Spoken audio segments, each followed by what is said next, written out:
themselves, certainly. And there's different stages in the process, whether that's just changing, if you want to be called she instead of he, and things like that.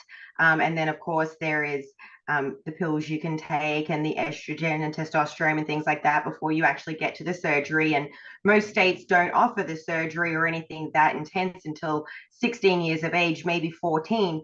But still, again, that's the argument from those against it.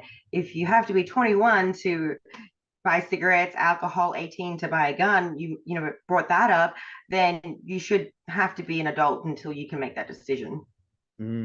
Now, schools also seem to be getting stuck in the middle, or maybe even overstepping their mark, because there's another debate brewing in America where schools often don't inform their parents when students socially transition, meaning that they want to change their pronouns. Schools say that there are good reasons for the approach, mainly to avoid outing kids who could be in harm's way at home or even aren't ready to tell their parents. How's that debate going in America, do you think?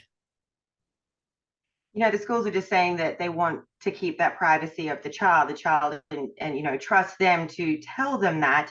And there are many instances where the children are telling a teacher in the school or whatnot.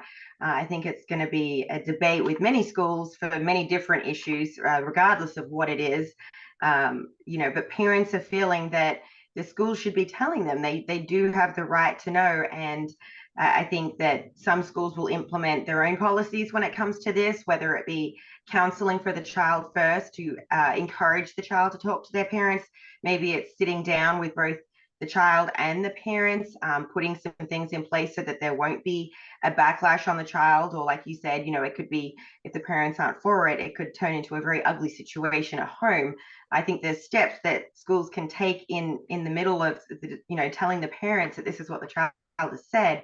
But that's just, an ongoing debate right now. I think each state is different depending on which way they lean with this, and each person's different, obviously.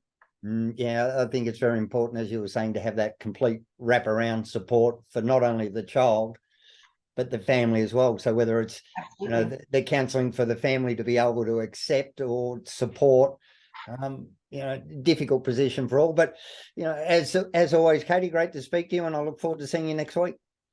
Thanks, Michael.